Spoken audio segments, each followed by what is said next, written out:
Senior সাংবাদিক ও columnist. আমাদের সঙ্গে আজকে আছেন উনি। আপনাদের বিভিন্ন মনের যে প্রশ্ন, সেই প্রশ্নগুলো আমরা আশা করি ওনার কথা থেকে হয়তো আপনারা কিছুটা জবাব পেতে পারেন আর কি। আমি চেষ্টা করবো এই প্রশ্নগুলো ওনাকে করার জন্য। জনাব আনিস আলমগীর, আপনি তো দেখেছেন গত দুদিন ধরে বাংলাদেশের রাজনীতিতে এখন একটা বড় ইস্যু হয়ে দাঁড়িয়েছে গোপালগঞ্জ। কি হলো গোপালগঞ্জে, কেন হলো, এবং এই হওয়ার কারণে কে লাভবান হলো, কে ক্ষতিগ্রস্ত হলো, এই সমস্ত প্রশ্ন উঠছে। পাশাপাশি উঠছে গোপালগঞ্জের ঘটনাকে কেন্দ্র করে কে কি ভূমিকা পালন করলো এবং এই ভূমিকাগুলির মাধ্যমে কিভাবে তারা নিজেদের অবস্থানকে পরিষ্কার করলো, জনগণের সামনে ক্লিয়ার করলো। তো আমরা যতটুকু সম্ভব আমরা মানে আলোচনা করব। প্রথমে আমি যে জিনিসটা বলতে চাই যে গোপালগঞ্জের যে ঘটনাগুলো ঘটলো, এটাকে আপনি সাদা চোখে কিভাবে মূল্যায়ন করছেন? এটা অনেক বিস্তৃত কোশ্চেন করেছেন আপনি। এটা এক বাক্যে যদি বলি যে এটা দিয়ে দুটা জিনিস ক্লিয়ার হলো। সেটা হচ্ছে যে আওয়ামী লীগ একটা প্রাণ শক্তি দেখানোর সুযোগ পেল এবং তাদের যে ডিমোরালাইজড হয়ে গিয়েছিল 5 অগস্টের পরে, সেটাতে সারা দেশে একটা চাঙ্গা ভাব এসেছে তাদের মধ্যে। তাদের নেতা কর্মীরা ভাবছে যে না, আমাদের দিন শেষ হয়নি, আমাদের প্রতিবাদের দিন আছে। এটা একটা বিষয়। আর সেই সঙ্গে এটার সঙ্গে আপনি আওয়ামী লীগের দেশের বাইরে যারা আছে তারাও একটু চাঙ্গা হচ্ছে। তারাও এখান থেকে মাল পানি কামিয়ে যারা যে যেখানে গিয়েছে সেখানে একটু মানে দেখানোর সুযোগ পাচ্ছে এবং হয়তো দেশে আসার স্বপ্নও দেখছে। আর অন্যদিকে এনসিপির যদি আপনি ঘটনা দেখেন, এনসিপি যে একটা সরকারের কোলে বসা রাজনৈতিক দল, সরকারের পৃষ্ঠপোষকতায়, সরকার, প্রথম আলো, এই ডিপ স্টেট যারা যারা যেগুলো এতদিন বর্ণনা শুনছেন, তাদের যে একটা পুতুল, তাদের যে একটা এটাকে বলে মাউথ পিস, সবকিছু এনসিপি দিয়ে এবার এই ঘটনার প্রমাণ হলো। প্রথমত হচ্ছে আপনি যদি দেখেন এনসিপির গোপালগঞ্জে কোনো এমন শাখা প্রশাখা কোনো বিষয় নাই যে তাদের সেখানে যেতেই হবে। ওকে, তারা রাজনৈতিক দল হিসেবে যে কোনো জায়গায় যেতে পারে। সেই কর্মসূচিতে তারা সেখানে গিয়েছে, কারণ গোপালগঞ্জ তো আওয়ামী লীগের কাছে কেউ বিক্রি করে দেয় নাই, তাই না? যাবে তারা। কিন্তু যখন আমাদের রাজনৈতিক দলগুলোর সমাবেশকে কেন্দ্র করে অতীতে যখন দেখা যায় ঢাকা সহ বিভিন্ন জায়গায় যখন একটা গোলযোগের আশঙ্কা দেখা দেয়, তখন সরকার তরফ থেকে সেটাকে নিষিদ্ধ করা হয়, ওই এলাকায় সমাবেশ নিষিদ্ধ করা হয়। এখানে সরকার কি জানতো না এই ঘটনা এখানে ঘটবে? সরকার কি অতীতে এর পরে আগেও দেখে নাই? সরকার কি এর আগে বলে নাই সেখানে দুর্বৃত্তরা আশ্রয় নিয়ে আসছে, সেখানে মানুষ সেন্টিমেন্টাল, বিশেষ করে 32 নম্বর ভেঙে দেওয়ার পর তারা মনে করেছিল যদি ঢাকা শহরে থাকতাম তাহলে তো আমরাই ঝাঁপিয়ে পড়তাম 32 নম্বর রক্ষার জন্য, যেদিন ইউনূস সরকার নিশ্চুপ করেছিল। তো এইখানেও ঠিক একই ঘটনা আগে থেকে প্রচার হয়েছে। এরা যে যাবে তারা একটা উস্কানি দিয়েছে, এটা সবাই বলেছেন যে এটা রোড টু কি বলছে মার্চ টু এই গোপালগঞ্জ, যেটা তাদের অন্য কর্মসূচিকে চেঞ্জ করে এখানে নতুন নাম দেওয়া প্রথমত উস্কানি। এই উস্কানির মধ্যে সোশ্যাল মিডিয়ায় আসলো যে বঙ্গবন্ধুর কবর তারা সেখান থেকে তুলে ফেলবে, হেলিকপ্টার দিয়ে কি জানি করবে, তারপরে গোপালগঞ্জের নাম পরিবর্তন করে দেবে। তো সাধারণভাবে গোপালগঞ্জবাসীর মধ্যে তো এগুলো একটা সেন্টিমেন্ট জাগার কথা। তাদের একজন নেতা, যে জাতীয় নেতা হিসেবে স্বীকৃত, যে এই দেশকে জন্ম দিয়েছে বলা যায়, যার অবদানে আমরা আজকে একটা স্বাধীন বাংলাদেশ, সেই লোককে সার কবর তুলে ফেলবেন। তাকে হত্যা করা হলো 75 সালে, তাকে কবর দেওয়া নিয়ে কত গন্ডগোল, তারপরে তার পাড়াগায় যায় কবর দিয়ে আসছে যাতে মানুষ সেখানে কেউ না যায়। তো সেরকম একটা পরিস্থিতি, ওরকম একটা নেতাকে আপনি উচ্ছেদ করতে বলছেন, তার কবর তুলে দিতে বলছেন। এবং এনসিপি কে যে সমস্ত সমর্থনকারী, যে সমস্ত ইউটিউবার বিদেশে বসে বসে বড় বড় বয়ান দেয়, তারাও এই ধরনের কথা বলেছে। তো তাতে করে এই যে সেন্টিমেন্টটা পুরোটাই প্রিভেল করছিল। সরকার এখানে যদি নিরপেক্ষ হতো, সরকার সেখানে এনসিপি কে বলতে পারতো যে ঠিক আছে তোমরা ঘোষণা করেছো কিন্তু পরিস্থিতি সেখানে ভালো না, তো এই সময় সমাবেশ করার দরকার নেই, যেটা তারা সবার ক্ষেত্রে করে। যেটা অমুক দল তমুক দল আমরা দেখেছি, এটা সমগ্র বাংলাদেশে তারা 144 দ্বারা বা কিছু একটা করে সমাবেশ নিষিদ্ধ করে। সমাবেশ এখানে নিষিদ্ধ করেনি। দ্বিতীয়ত, তাদেরকে রেস্কিউ করার জন্য, তাদেরকে প্রটেক্ট করার জন্য পুলিশের পর পুলিশ পাঠিয়েছে সেখানে। তাদেরকে প্রটেক্ট করার জন্য সেনাবাহিনী গিয়েছে কিনা আমি সেটা বলতে পারবো না। সেনাবাহিনীর একটা প্রশংসা আমি করতেই হবে, সেটা হচ্ছে তারা বঙ্গবন্ধুর মাজার বা কবরকে কেন্দ্র করে পাহারা সেদিন খুব জোরদার করেছিল, যাতে এই ধরনের কোনো ইনসিডেন্ট না হয়। 32 নম্বরে যে কলঙ্কিত অধ্যায় রচিত হয়েছিল, আরেকটা কলঙ্কিত অধ্যায় যাতে বাংলাদেশের ইতিহাসে না হয় সেটা। কিন্তু সেনাবাহিনীর অন্য অ্যাট্রোসিটি যেগুলো মানুষ দেখেছে, মানে মিডিয়া এসছে, বিদেশি মিডিয়া এসছে, সোশ্যাল মিডিয়া এসছে, সেনাবাহিনী নিশ্চয় সেটাও দেখেছে। এবং সেখানে যে তারা যেভাবে ফাঁকা আওয়াজের নামে গুলি করছে, সেটা সেই চিত্রগুলো বা লাশের উপর পা দিচ্ছে, এই দৃশ্যগুলো কিন্তু সেনাবাহিনীর যে একটা গুড ইমেজ আমরা অগাস্টে এবং জুলাইতে পেয়েছিলাম, সেটার সম্পূর্ণ বিপরীত হয়ে যাচ্ছে। জুলাই আগস্টে এই যে ছাত্রদের যে আন্দোলন, এই যে তাদের যে এক দফার দাবি এবং এক স্বৈরতান্ত্রিক সরকারকে দীর্ঘদিন ধরে যারা রাষ্ট্র ক্ষমতায় আছে তাদেরকে ফেলে দেওয়ার জন্য যে আন্দোলন, সেই আন্দোলনে সেনাবাহিনীকে মানুষ ফুলের তোড়া দিয়ে অভিনন্দন জানিয়েছে। কারণ সেনাবাহিনী তখন ছাত্রদের বুকে গুলি চালাতে দ্বিধা করেছে এবং তার প্রেক্ষিতে শেখ হাসিনাকেও দেশ থেকে চলে যেতে হলো। তো সেনাবাহিনী এমন একটা ইমেজের পরে আজকে সেনাবাহিনীর ইমেজকে একটা দলকে রক্ষাকারী ইমেজ বানিয়ে দেওয়া হয়েছে। এই সরকার তাদেরকে এই কাজে এখানে নিয়োজিত করে যে বলে এই তাদেরকে এনসিপির পাহারাদার বানিয়ে দিয়েছে।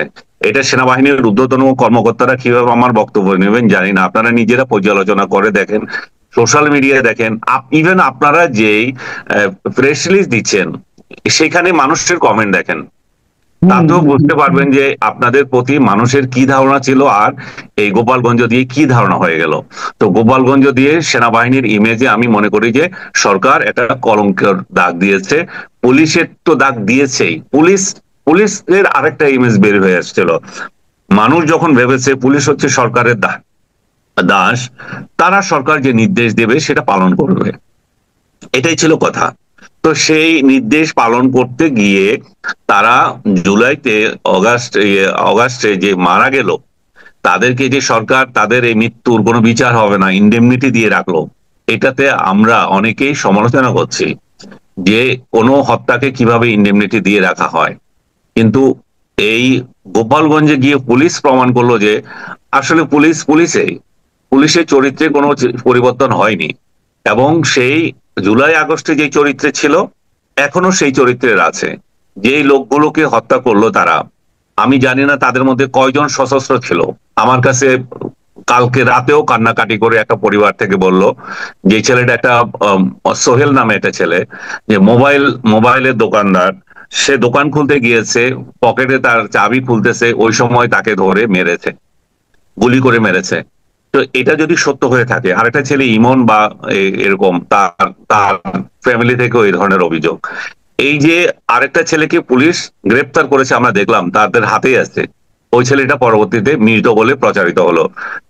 তো তাহলে পুলিশের হাতে যখন একটা মৃত হয়ে যায় গ্রেপ্তারের পরে, তাহলে যে আবু সাইদ যে মারা গেল, আবু সাইদকে যে নিরস্ত্র একটা ছেলে 2 হাত তুলে রেখেছে, তাকে যে পুলিশ গুলি করছে, আমরা যে ক্ষিপ্ত হলাম শেখ হাসিনার সরকারের বিরুদ্ধে, তাহলে একই চরিত্রে তো পুলিশ রয়ে গেল। পুলিশ তো এখানেও মরণাস্ত্র বা ইউজ করলো যে একটা নিরীহ ছেলের প্রতি। নিরীহ আমি এই জন্য বলবো, আমার কাছে অস্ত্র নয়, আমি তো তখন নিরীহ, আমি তোমার কাস্টডিতে আছি, আমাকে তোমার এখন দায়িত্ব কি? আমাকে জেলে দেওয়া, আমার বিচার হওয়া, আমি কি অপরাধ করেছি, আমাকে হত্যা করা তো দায়িত্ব দেওয়া হয় নাই। তার মানে শেখ হাসিনার আমলে যেগুলো আমরা দেখেছি, ডক্টর ইউনূসের আমলে কোনো পরিবর্তন নাই। তাহলে কিসের সংস্কার, কিসের সরকার পরিবর্তন? মানুষ কি দেখছে? মানুষ দেখছে একই চরিত্র, একই খাওয়াই, একই চাঁদাবাজি। রাজনৈতিক দলগুলোর দিকে আপনি তাকান, যে আমরা কি করেছি, আমরা চেয়েছিলাম যে বিএনপি আওয়ামী লীগ যেভাবে চাঁদাবাজি করত, যেভাবে রাহাজানি করত, যেভাবে অন্যের উপর খবরদারি করত, হেলমেট বাহিনী, সে একই স্টাইল এখনো চলছে। এই যে রাজনৈতিক সংস্কৃতি যেখান থেকে আমরা রক্ষা পাওয়ার কথা, চাঁদাবাজি, এই এনসিপির লোকদের প্রতি তো একই অভিযোগ। তারা তো একই পথে থাকছে, তাদের 1 কোটি টাকার গাড়ি চালায়, তারা লাখ টাকার পাঞ্জাবি তাদের বাসায়, এগুলো কোথা থেকে আসে? আচ্ছা, একটা কথা, মানে আপনি এই যে পুলিশ, সেনাবাহিনী, সরকার অনেকের কথাই বলেন, এই ঘটনাকে কেন্দ্র করে গত 2 দিন 3 দিনে আপনি মিডিয়ার কি ভূমিকা দেখলেন? মিডিয়ার ভূমিকা মিডিয়ার তো মিডিয়ার ভূমিকা তো ন্যাক্কারজনক, খুবই ন্যাক্কারজনক। আমি তো প্রথম আলোর কথা বললাম, প্রথম আলো আমার এখানে আছে কিনা দেখতে হবে, যে বললো যে এনসিপির ইয়েতে হামলা, 4 জন নিহত। বাপ, মানে এটাতে প্রাথমিক মেসেজ কি যায়? যে এনসিপি কে হামলা করছে এবং 4 জন নিহত, তো হামলা যারা করছে তারাই তো মারে, কিন্তু তারা তো মারে নাই। হ্যাঁ, তাহলে এই যে প্রথম আলোর মতো পত্রিকা, আমি বাংলাদেশের যে কটা পত্রিকা আছে তার মধ্যে এখনো আমরা সবাই এটাকে গুরুত্বপূর্ণ মনে করি, জি তাদের ভূমিকা কি ন্যাক্কারজনক। এবং এই ভূমিকা তারা গত 16ই জুলাইতে যে হত্যাকাণ্ড ঘটেছিল সেই দিনের কি চিত্র ছিল? একটা একটা সাইড স্টোরি নাই, যেটাকে আমরা বলি মানবিক স্টোরি। এই ছেলেটা যারা মারা গেল, এরা কি গরু ছাগল? এরা কে, কোথা থেকে আসলো? এদের পরিচয় কি? ওইটা অমুক, অমুক হচ্ছে মোবাইল আলা, অমুক হচ্ছে ভ্যান্ডার, এগুলো বলে দিলে হলো? তার ফ্যামিলি কোথায়, তার তার কি রোষ ছিল? মিডিয়ার তো ভূমিকা এগুলো তুলে ধরা। এই 4টা লোকের অপরাধ কি, যারা মারা গেল, আজকেও একজন মারা গেছে রাতে, এই নিয়ে 5 জন মারা গেল।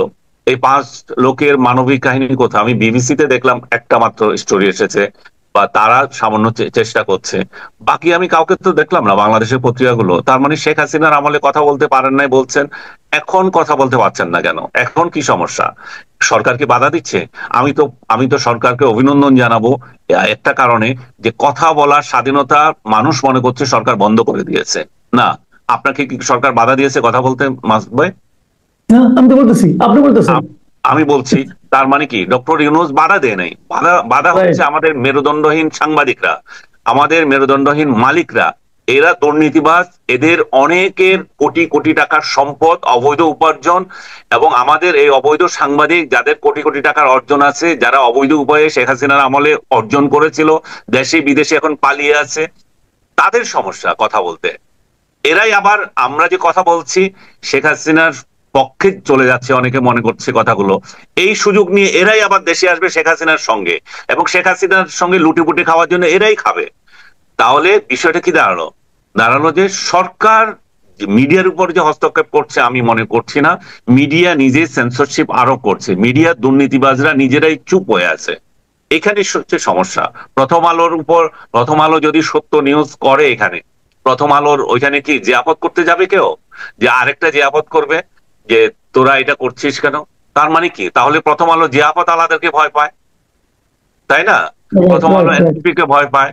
প্রথম আলো মনে করে যে ডক্টর ইউনূস সরকারকে তেলানো, বাঁচিয়ে রাখা আমাদের দায়িত্ব। প্রথম আলো লোকজন যারা লেখে, যারা ওদের ভাড়াটিয়া বুদ্ধিজীবী, তারা এখন সব আছে এই সরকারের মধ্যে। তার মানে কি? তার মানে দাঁড়াচ্ছে যে এই যে এদেরকে আমাদের টিকিয়ে রাখা দরকার। কিন্তু এই টিকিয়ে রাখা কতদিন? শেখ হাসিনাকে তো টিকিয়ে রাখার চেষ্টা হয়েছিল, পারছে?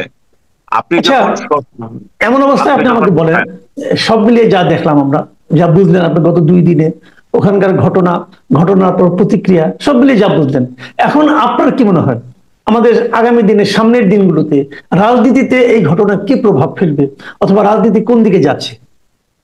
এখন আবার এনসিপি বলছে তারা সেখানে আবার যাবে। তার মানে কি?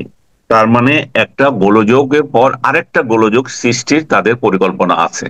এবং আমি যখন শুরুতেই বললাম, এই গোপালগঞ্জ দিয়ে ক্লিয়ার হয়ে গেছে রাষ্ট্রযন্ত্র পুরোটাই আছে এনসিপির পেছনে।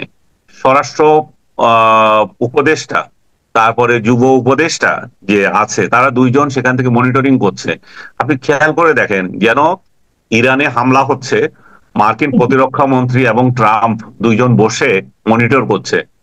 এবং ইরান হচ্ছে একটা বিদেশ, সেখানে তার দেশপ্রেমিক লোকেরা বোমা মারছে। এখানে গোপালগঞ্জ একটা বিদেশ, এই দেশপ্রেমিক, এই দেশের প্রেমিকেরা এখানে বসে বসে মনিটর করছে। তো তারা যে বলে গোপালগঞ্জ আচ্ছা, কি একটু আলাদা। আমি আপনাকে একটা জিনিস বলি, মাঝখানে আমি দেখলাম, না, আমি এইটাই আমাকে একজন, বলছি, না কথা বলছি আপনি যে গোপালগঞ্জ এইটার জন্য, বিদেশেরই বলছে যে বিদেশ। আমি এটার মধ্যে বলছি, একজন লোক আমাকে হঠাৎ করে দেখলাম, আমাকে মেসেজ পাঠিয়েছে, যে তারা বলছে যে তাহলে কি এখন গোপালগঞ্জ কি গাজা হয়ে যাবে? সেটাই তো এটা হচ্ছে, হ্যাঁ, ওইটাই বলুন। এটাই হচ্ছে। আপনি কারফিউ দিয়েছেন একটা পরিস্থিতি নর্মাল করার জন্য, 144 দ্বারা জারি করছেন, সেটা তো এনাফ ছিল, ঠিক আছে। 4 জন বেরোতে পারবে না। আচ্ছা, প্রথমে বললেন যে 4 জন বেরোতে পারবে না, পরে বললেন যে একজনও বেরোতে পারবে না। ঠিক আছে, তো ঘরে ঘরে বসে থাকলেন। ঘরে ঘরে যখন আমি বসে আছি, এখন কি আপনার দায়িত্ব ঘরে ঘরে গিয়ে তল্লাশি করে আমাকে বের করা? আমি আওয়ামী লীগ করি কিনা? আওয়ামী লীগ করা কি এদেশে নিষিদ্ধ হয়ে গেছে? আওয়ামী লীগ দল নিষিদ্ধ হয়েছে, আওয়ামী লীগ বিশ্বাস কি নিষিদ্ধ হয়ে গেছে? আওয়ামী লীগ করলে কি আপনি তাকে তুলে নিতে পারবেন? এখন ঘরে ঘরে গিয়ে মানুষকে তুলে আনছেন কেন? তার মূল তার তার অপরাধ কি? তার মৌলিক অধিকার কোথায় গেছে এখানে? আপনি তাহলে কি গাঁজা বানাচ্ছেন তাহলে? এটাই তো এখন চলছে। আপনার কারফিউ দেওয়ার উদ্দেশ্য কি তাহলে? এবং কারফিউ বরাবর এক্সটেন্ড করতেছে, সেখানে এমন কি পরিস্থিতি চলতেছে যে আপনি কারফিউ এক্সটেন্ড করতেছেন? আপনার যদি সেখানে অস্ত্র আহ, নেওয়ার ইচ্ছে থাকে, সে সারা দেশে তোলেন না। আজকে 11 মাস আপনারা কি করেছেন? সারা দেশে যে মব কালচার শুরু হয়েছে, সেখানে আপনাদের ভূমিকা কি?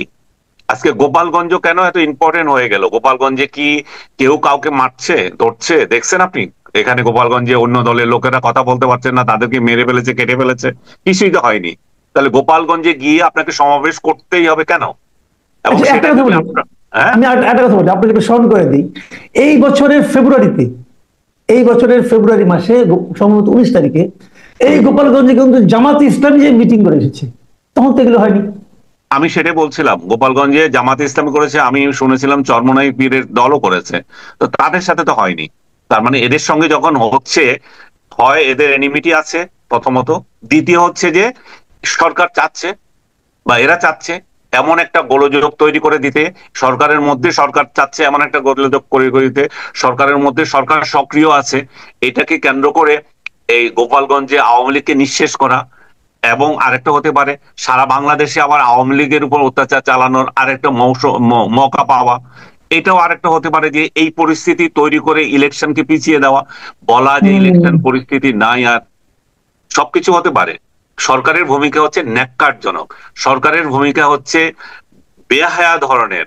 কারণ তারা 4টা ছেলে যে মারা গেল, টু শব্দ করেনি, তারা শব্দ করেছে সেখানে জনসভা হতে পারছে না, এটা মৌলিক অধিকার লঙ্ঘন। একজনের যান চলে যায় সেটা নিয়ে কোনো কথা নাই, আর জনসভা করতে পারে নাই 2 দলের রাজনৈতিক হাঙ্গামায়, সেটা হচ্ছে বড় বিষয়। বাংলাদেশে কি জনসভা এই প্রথম বন্ধ হয়েছে? বঙ্গবন্ধুর আমলে হয় নাই, জিয়ার আমলে হয় নাই, জনসভায় সাপ গুলি গ্রেনেড এগুলো হয় নাই? আমরা কি এগুলো দেখি নাই? এগুলো কি নতুন কিছু? তাহলে উদ্দেশ্যটা কি? আপনি এখন একটা তদন্ত কমিটি করেছেন যে এটা ইয়ে করার জন্য, আমি অ্যাপ্রিসিয়েট করি, কিন্তু তদন্ত কমিটি থেকে কাকে রেখেছেন আপনি? আপনি রেখেছেন 4টা আমলাকে, ওই মন্ত্রণালয় এই মন্ত্রণালয় ওই মন্ত্রণালয়, 4টা আমলাকে নিয়ে আপনি একটা তদন্ত কমিটি করছেন। এবং সেখানে পুলিশও আছে, যে পুলিশের বিরুদ্ধে অভিযোগ, তাদেরকে আপনি রেখেছেন এখানে যে তদন্তের রিপোর্ট দেবে তারা। এবং পুলিশ অলরেডি একটা বিবৃতি দিয়ে দিয়েছে এই এই কারণে হয়েছে, আর তদন্ত সেখানে আপনি ঠিক আছে মানুষ হত্যা নিয়ে তদন্ত করতে যাচ্ছেন, করেন সেটা। কিন্তু আপনি যে মানুষ হত্যা নিয়ে টু শব্দ করলেন না, তাতে কি বোঝা গেল? তাতে তো বোঝা গেল যে আপনি এই মানুষ হত্যা চেয়েছেন, আপনার এখানে সমর্থন আছে, এরা দুষ্কৃতিকারী, এদেরকে মেরে ফেলো। তো সরকার এবং ডক্টর ইউনূস, খেয়াল করে দেখেন, আমি কোনো ঘটনায় ডক্টর ইউনূসের পার্সোনাল বিবৃতি দেখি নাই। উনার উনার যে অফিসিয়াল পেজ সেখান থেকে গিয়েছে, ওনার পার্সোনাল অ্যাকাউন্ট থেকে বিবৃতি গিয়েছে, এবং সরকারের প্রেস উইং থেকে গিয়েছে। সরকার কতটা তৎপর হয়ে গেছে যে এনসিপি জনসভা নিয়ে, এবং পুলিশের পক্ষ থেকে গিয়েছে। তো সার্বিকভাবে আমি শুরুতেই যেটা আপনাকে বলছিলাম, সরকার ন্যাক্কারজনকভাবে প্রমাণ দিয়েছে যে এই এনসিপি নামের এই দলটি সরকারের, এবং এনসিপি নিজের পায়ে নিজে কুড়াল মেরেছে এর মাধ্যমে সরকারের কোলে বসে। এই ছেলেগুলোকে আমি চেয়েছিলাম যে বিএনপি আওয়ামী লীগের বাইরে একটা স্বতন্ত্র দল হিসাবে, একটা শক্তি, যুব শক্তি হিসাবে তারা বেরিয়ে আসুক। আমরা এই পচা রাজনীতি দেখতে দেখতে বিরক্ত। এই দ্বিদলীয় রাজনীতি এবং এই পারিবারিক গোলামির রাজনীতি বাংলাদেশ অতিষ্ঠ। কিন্তু এরা সেই স্বপ্নকে 1 বছরের মধ্যে ধূলিসাৎ করে দিয়েছে। এরা গোপালগঞ্জে মার খাচ্ছে, এবং আপনাকে কে নিশ্চয়তা দেবে যে সারা বাংলাদেশে এরা খাবে না? তাদেরকে এই সরকার কি চিরস্থায়ী সরকারের বন্দোবস্ত নিয়েছে? তারা কি রাজনীতি করতে পারবে? তারা এই দেশে থাকতে পারবে? আমার তো মনে হয় না। তাহলে তারা থাকতে হলে তারা যে কথা বলছে মুজিববাদকে শেষ করে দিতে হবে, আওয়ামী লীগকে শেষ করে দিতে হবে, তাহলে এত কত কোটি লোক আছে, তাহলে তাদেরকে হত্যা করতে হবে। এছাড়া তো আমি আর কোনো বিকল্প দেখছি না। আজকে আমি রংপুরে দেখলাম স্বাধীনতা স্তম্ভ, সেখানে বঙ্গবন্ধুর ছবি, স্বাধীনতা স্তম্ভ থেকে বঙ্গবন্ধুর ছবি ফেলে দিয়েছে, মুছে দিয়েছে এই দলের ছেলেরা। তাহলে এরা কি চাচ্ছে? তাহলে স্বাধীনতা থেকে তারা বলছে মুজিবের নাম আমরা মুছে দেব। মুজিব কোথাও থাকতে পারবে না। তো যে দেশের স্বাধীনতার সঙ্গে জড়িত যে ব্যক্তি, তাকে যদি আপনি না রাখতে চান, তাহলে আপনার রাজনীতি কি সেটাও তো মানুষ বুঝে যাচ্ছে। আপনারা আসলে এই দেশে কি চাচ্ছেন? তাহলে এরা যে একটা মুক্তিযুদ্ধকে ধারণ করে, জুলাই চেতনাকে ধারণ করে এই পচা রাজনীতির বাইরে গিয়ে আরেকটা রাজনীতি করবে, সেই সম্ভাবনাকে এরা নিজেরাই নস্যাৎ করে দিচ্ছে। আমি তাদের জন্য সরি, আমি তাদের জন্য জি আমার নিজেরই দুঃখ লাগছে যে এদের অনেকে আমি পছন্দ করি ব্যক্তিগতভাবে।